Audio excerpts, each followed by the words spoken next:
अगर सारा थोड़ देने बटवा सदलाल देखा हम सब यहाँ में दबा दे इतनी पूरी चाट मार दी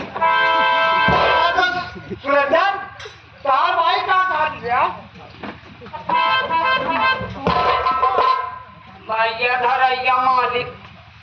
कहाँ बैठा है भैया ये कहा दिया है ऐसे जाना हो तो सौरियाहीन में दाब दे इतनी पूरी जाता है और हमें से जानत हो कि ये समझदारी हो बोला तो ही हम बेरियाई जाए तो खुद ही नहीं पूरी जा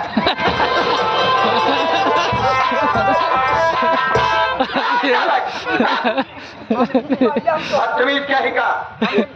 अरे तेरी माँ है बेटा माँ बात में अच्छी बातें नहीं किया करते क्या माई बड़ी क्या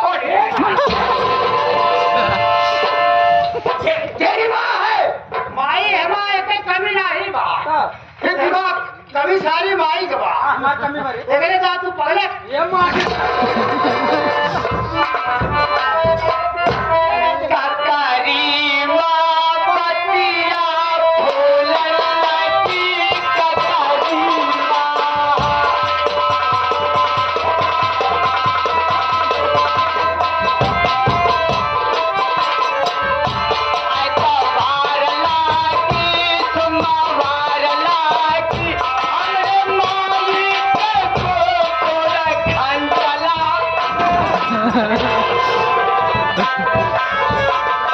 हराम खोर